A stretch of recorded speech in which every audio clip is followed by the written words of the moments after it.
Olá, da sequência aqui a leitura, do livro História do Mundo dos Anjos, fazer agora aqui a partir do capítulo 13. Em nome do Pai, do Filho e do Espírito Santo. Amém. Santo anjo do Senhor, meu zeloso guardador, se a ti me confiou a piedade divina, sempre me rege, me guarde, me governa, me ilumina. Amém. Capítulo 13. O belo tornou-se aterrorizante. No primeiro momento, o número daqueles que não se ajoelhavam chegou a ser 1/3 de todos os anjos. Mas depois, um a um, foram se humilhando diante de Deus, graças à luta, ao audacioso esforço de alguns. O número dos rebeldes foi se reduzindo, razão pela qual Lúcifer alçou-se com furor inaudito e utilizou todo o poder da sua persuasão, mobilizando a todos os que lhe apoiavam. Começou a organizar uma ofensiva com um objetivo. Não queria ficar só. Aquilo não era apenas perseverança e soberba. Ele tornou-se azedo. A aspereza foi se avinagrando de um modo cada vez mais intenso. Lúcifer não era o mais radical. O maior dos espíritos não era o mais extremista. Rodeavam-lhe pequenos grupos de seres sem importância que queriam se fazer de um nome. O rebelde não apenas não os deteve, mas apacentou-lhes. Por sua vez, durante um tempo, Lúcifer quis aparecer como um meio termo entre os dois extremos, o da submissão absoluta e o da rebelião mais enfurecida. A própria visão que ofereceu de si próprio não enganou a muitos, mas somente a alguns. Cada engano de Lúcifer sempre arranhava certo número dentre as filas que duvidavam. Cada pequena porcentagem de tantos significava milhões de glórias que, quando menos, aproximavam-se às suas posições.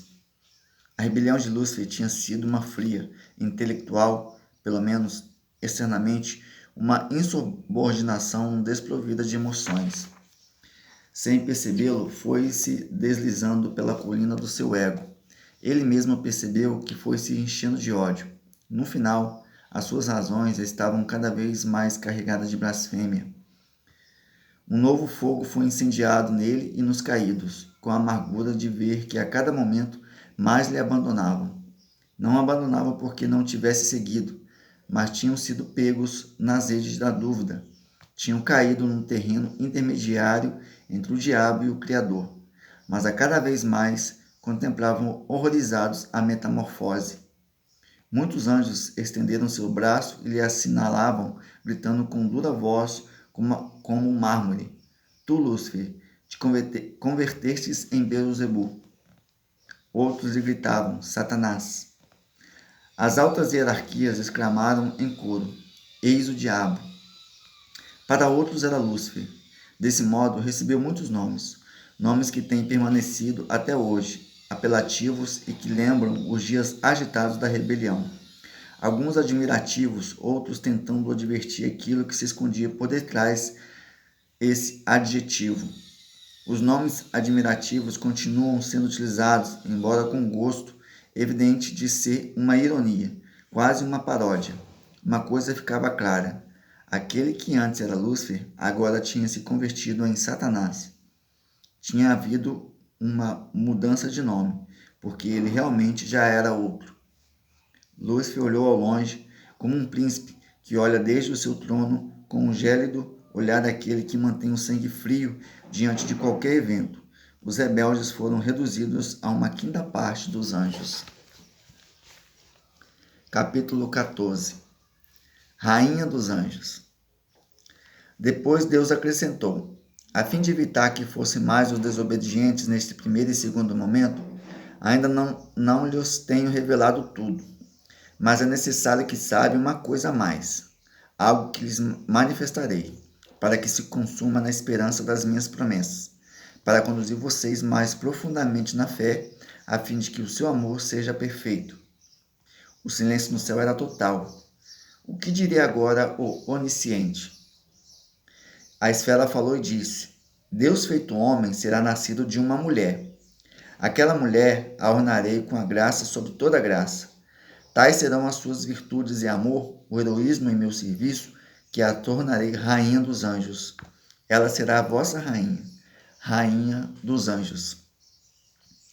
Se as fiéis glórias tinham admirado o plano de amor que supunha a encarnação, ficaram ainda mais embelezadas diante da santidade que foi-lhes mostrada em Maria. Lúcifer tinha sido bom antes da rebelião, mas não tinha sido santo. Lúcifer tinha sido grandioso por natureza. Aquela mulher o seria no sobrenatural. Dela nasceria a segunda pessoa da Santíssima Trindade, quando se encarnasse. Ela seria a porta. A porta! Exclamaram todos. O plano era de uma natureza tal que jamais ninguém entre as hierarquias poderia tê-lo pensado.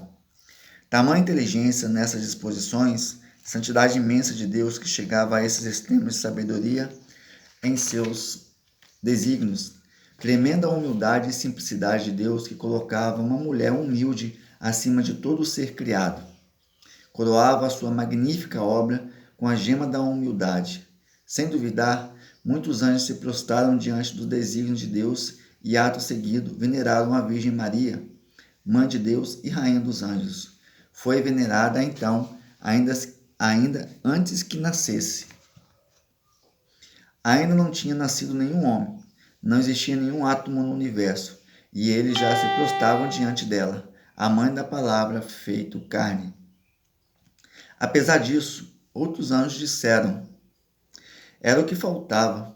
Se Deus nos pediu antes um despropósito, agora traspassa a medida. O que será que vai nos exigir depois?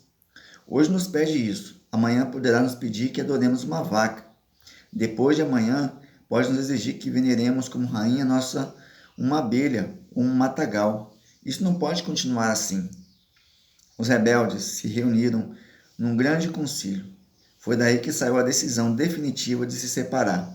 Deus foi julgado culpável. Se Deus tinha sido o Criador, tinha deixado de sê-lo. Aquele concílio de insubmissos também teve o caráter de juízo. Julguemos a Deus. Suas posturas se dividiram entre aqueles que, com sérias e graves razões, defendiam que Deus nunca tinha sido Deus e aqueles que postulavam não a negação da existência de Deus, mas que Deus não era mais Deus. Deus tinha existido, diziam, mas era evidente que não existia mais, porque o infalível deixou de sê-lo. Será objeto de nosso estudo durante talvez milênios. Pode ser que esse seja um mistério do mundo, do universo angélico. A decisão era definitiva, exclamaram. Armaram-se para a guerra. Quer dizer, ainda tentaram convencer mais glórias para se unirem a eles, e conseguiram. Houve muitos espíritos que caíram nas armadilhas deles. Houve tronos e principados que não foram fiéis. A desarmonia estendeu-se por todas as hierarquias.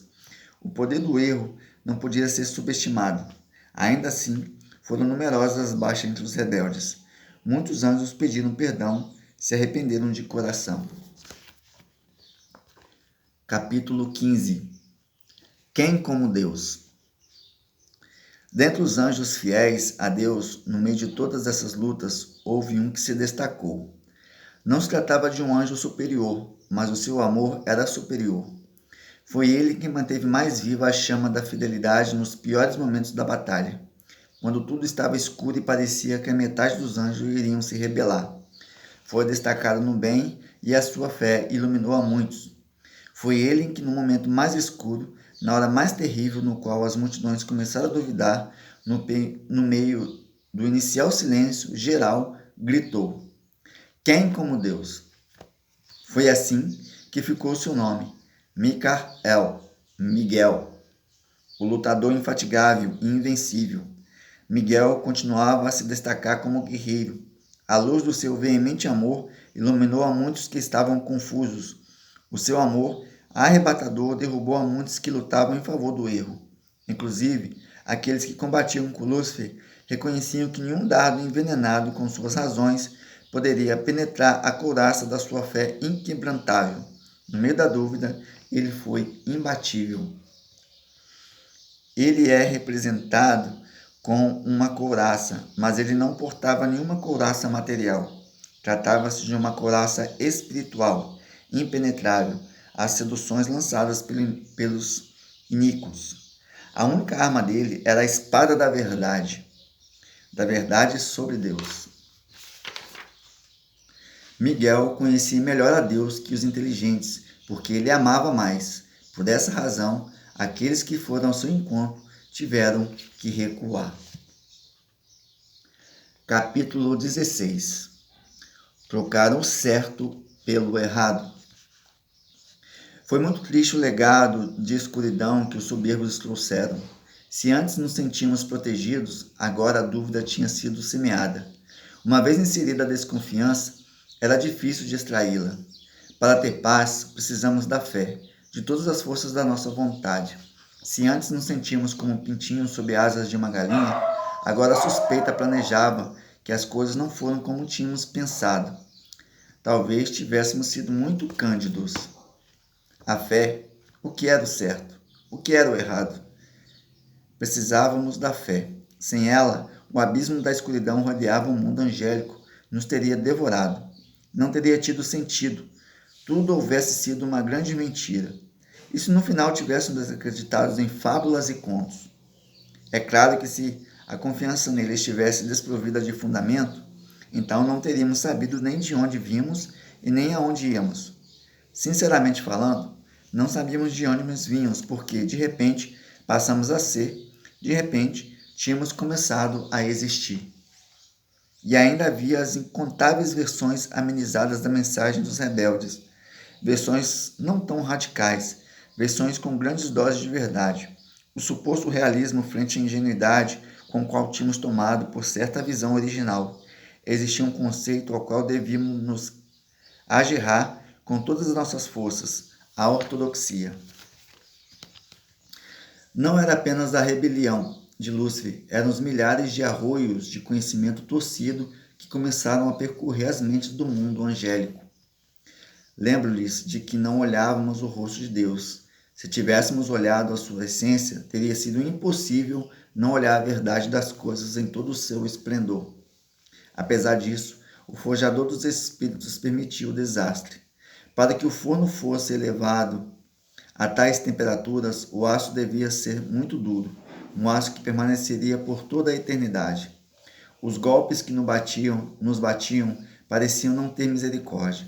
A última coisa que pensávamos era que tudo aquilo seguiria um desígnio. Pelo contrário, parecia o triunfo do caos. Deus permitiu que pudéssemos ser heróicos na esperança. Não se tratava de uma mera questão intelectual. Havia muito que os argumentos vinham cada vez mais acompanhados de tristes elementos morais. Quanto sofrimento provocaram os semeadores da mentira! Deleitavam-se os iníquos em nos fazer sofrer, em jogar sobre nós toda a sua baba. Não eram apenas razões, eram risos exagerados, eram chacotas, o escárnio de milhões de espíritos rebeldes. Insultavam-nos, passávamos por inocentes crédulos aos quais havia que acordar. Queriam nos acordar a golpes, não eram golpes físicos, não teriam conseguido, mas sim com golpes no espírito. Quanto dano e feridas provocaram? Fizeram-nos acreditar que éramos crianças. Eles eram os adultos. Eles tinham experimentado o licor da liberdade. Eles tinham experimentado o sabor do ilícito, que sempre tínhamos tido proibido. Possuíam um duplo conhecimento do bem e do mal. Nós guardávamos a recusa às mudanças com todas as forças de nossos braços. Agarrávamos esse tesouro com os nossos dedos. Não tínhamos dedos, a fim de que ninguém o roubasse. Mas eles tinham um duplo conhecimento. Muitas vezes, a dúvida nos invadia, pensando se não estaríamos em condições inferiores. Nós conhecíamos unicamente a vida que tinha se feito vida em nós. Será que nós, os conhecedores do bem, poderíamos resistir diante da força indomada, da qual pareciam estar dotados os conhecedores do bem e do mal? O duplo conhecimento parecia ter um sabor delicioso, apesar de que, olhando desde o nosso bando, parecia que esse sabor lhes tornava como loucos. O pecado atraía o pecado.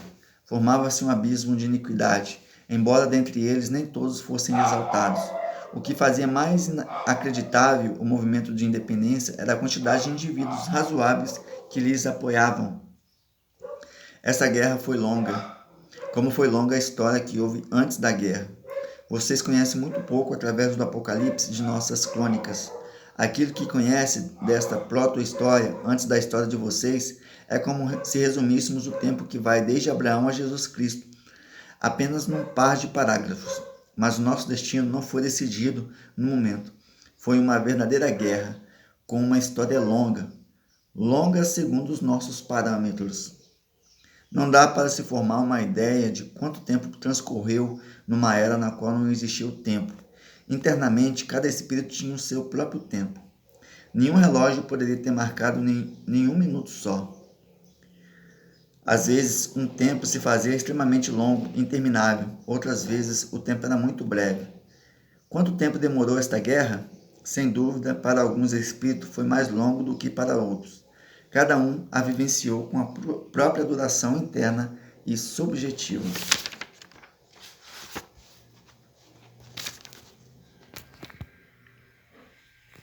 Em nome do Pai, do Filho e do Espírito Santo. Amém.